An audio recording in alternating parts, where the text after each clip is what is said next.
ध्यान की सारी प्रक्रियाएं आपको वर्तमान में लाने के लिए बनी होती हैं। अक्सर लोग ध्यान करने से पहले ये जानना चाहते हैं कि ध्यान करने से उन्हें क्या हासिल होगा, मतलब कि ध्यान का परिणाम क्या होता है।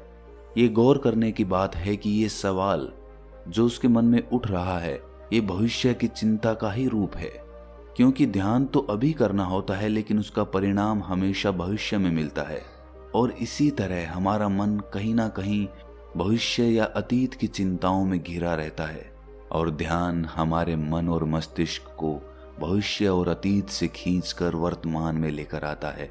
और जब हमारा मन एक बार वर्तमान का मजा चख लेता है तो उसे वास्तविक आनंद का अनुभव होता है।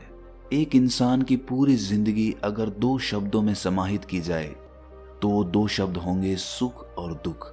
ये सुख और दुख मिलकर एक ऐसा चक्र बनाते हैं, एक ऐसा गोला, एक ऐसा पहिया बनाते हैं कि इंसान जिंदगी भर उस पहिए में गोल गोल घूमता रहता है। और उस गोले में चलते चलते कभी वो दुख को पार करके सुख में पहुंच जाता है, लेकिन उसे उस वक्त ये नहीं पता होता कि ये सुख का गोला भी घूमकर फिर से दुख में लेकर आएगा, और इसी चक्कर में फंसकर आदमी का पूरा जीवन निकल जाता है। लेकिन अगर आप एक बार इस चक्कर को समझ लेते हैं कि सुख और दुख दोनों एक ही गोले के 2 सिरे हैं, चाहे हम सुख से शुरुआत करें या फिर दुख से, आखिरकार हम दूसरे कोने पे ही पहुंचेंगे। अगर ये बात हमारा मन स्वीकार कर लेता है तो ही इंसान इस चक्कर से बाहर निकलने के बारे में सोचना शुरू करता है। और इससे बाहर निकलने का एकमात्र तरीका है ध्यान, क्योंकि सुख और दुख हमेशा अतीत और भविष्य से जुड़े होते हैं, और ध्यान हमें वर्तमान के आनंद से अभिभूत कराता है।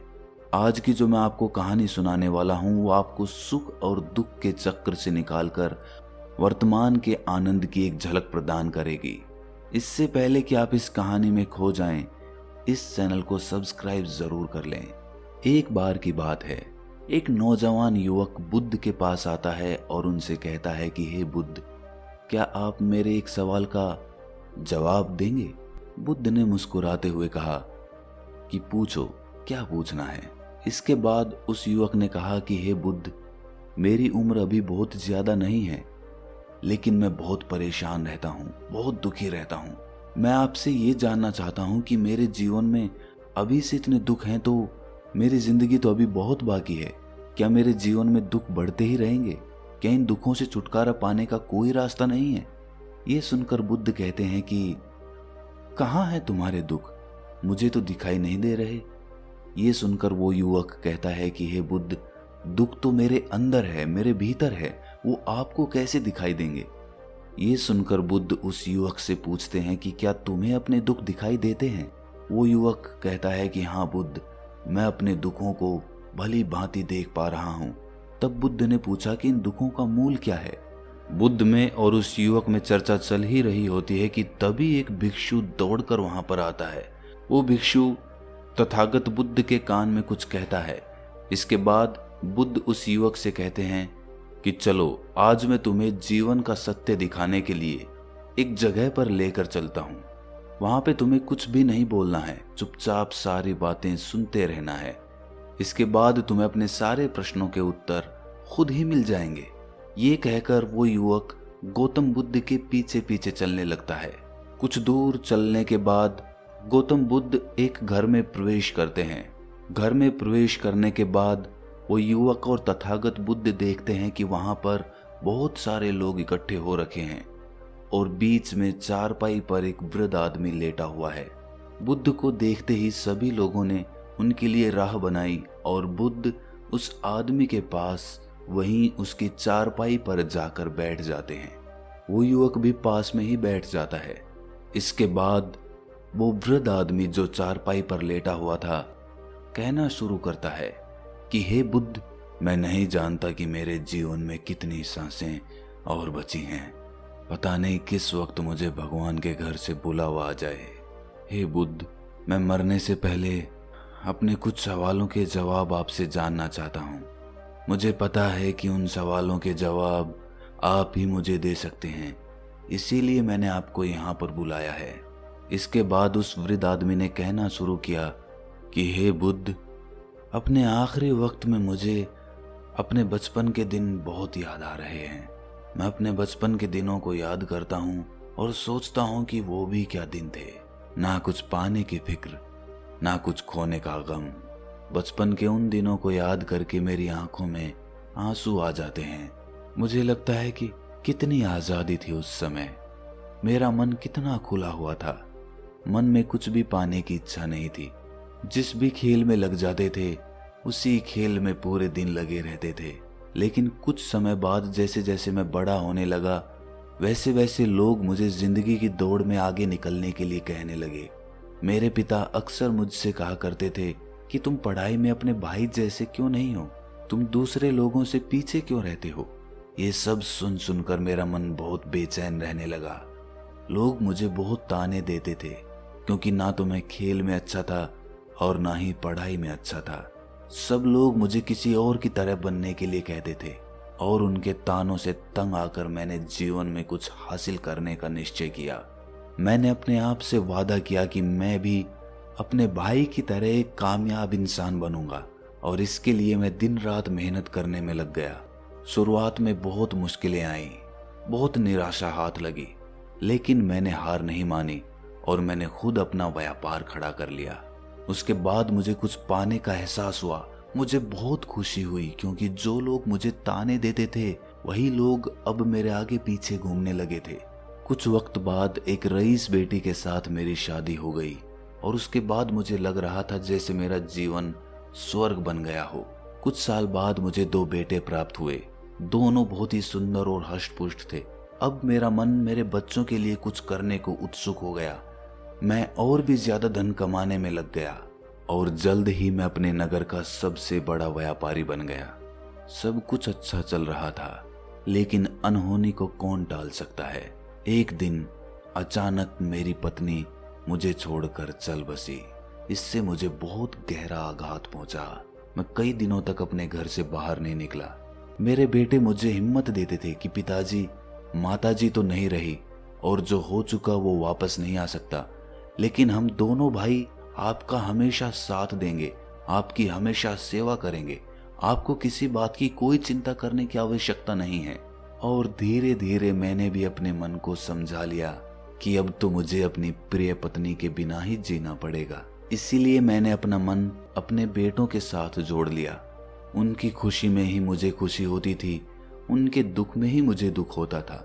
इसके बाद उस वृद्ध आदमी ने कहा कि हे बुद्ध, इस जीवन चक्र में अक्सर मुझे महसूस होता था कि आखिर जीवन क्या है। जीवन को उसकी गहराइयों में कैसे जाना जाए। ये कैसे जाना जाए कि मैं कौन हूँ और मैं इस दुनिया में क्या करने के लिए आया हूँ। ऐसे तमाम सवाल मेरे मन में उठते रहते थे और मुझे आपके बारे में भी पता चला कि बुद्ध ऐसी ध्यान की प्रणालियां बताते हैं जिससे जीवन का मतलब समझा जा सकता है। लेकिन मैं हमेशा सोचता रहता था कि पहले मैं अपने जीवन से दुखों और परेशानियों को दूर कर देता हूँ, उसके बाद ध्यान में मैं अपना पूरा मन लगाऊंगा। और यही सोच सोचकर मैं कभी ध्यान नहीं कर पाता था। धीरे धीरे वक्त बीतता रहा और आखिर में उम्र ढलने के बाद मैं बीमार पड़ गया। वैसे मेरे जीवन में कोई कमी नहीं रही। मेरे बेटों ने मेरा अच्छा साथ दिया। मैंने जीवन में बहुत कुछ हासिल भी किया। लेकिन अब मैं अपने जीवन में अगर पीछे मुड़कर देखता हूँ तो मुझे एहसास होता है कि मेरे बचपन के दिन ही सबसे प्यारे दिन थे। तब उस वृद्ध आदमी ने बुद्ध से पूछा, मैं चंद घड़ियों का मेहमान बचा हूँ, ये मैं जानता हूँ, लेकिन क्या आप कुछ ऐसा सूत्र मुझे बता सकते हैं जिससे कि मैं सुकून से मर सकूं, मेरे मन के सारे सवाल जवाब शांत हो जाएं और मैं जीवन का असली मतलब समझकर मर सकूं। ये सुनकर बुद्ध ने कहा कि हर इंसान को बचपन के दिन प्रिय क्यों होते हैं, क्योंकि उस समय उसे कोई भी चिंताएं नहीं रहती। वो आजाद होता है, उसके मन में कोई लालसा नहीं होती। वो जिस काम में भी लग जाता है उसी में मग्न हो जाता है। लेकिन जैसे जैसे इंसान की आयु बढ़ने लगती है वैसे वैसे उसकी इच्छाएं, उसकी कामनाएं दिन ब दिन बढ़ती जाती है और इसीलिए अक्सर इंसान भविष्य की तैयारियों में लगा रहता है या फिर अतीत के बारे में सोचता रहता है और वो वर्तमान में जीना भूल ही जाता है। और वहीं अगर हम किसी छोटे बच्चे को देखें तो उसके लिए कोई भविष्य या कोई अतीत नहीं होता। उसके लिए बस वर्तमान होता है और इसीलिए वो वर्तमान में पूरा आनंदित होकर रहता है। तुमने अपना पूरा जीवन अपनी कामयाबियों, अपने बेटों, अपनी पत्नी और अपने भविष्य की योजनाओं में ही बिता दिया और तुम हमेशा यही सोचते रहे कि पहले मैं अपने जीवन को व्यवस्थित कर लेता हूं और उसके बाद सत्य की खोज करूंगा, उसके बाद ध्यान करूंगा। लेकिन हम ये भूल जाते हैं कि कल कभी नहीं आता, भविष्य की योजनाएं कभी पूरी नहीं होती। जब एक योजना पूरी होती है तो हमारा मन दूसरी योजनाएं बना लेता है और इस प्रकार जीवन चक्र चलता रहता है।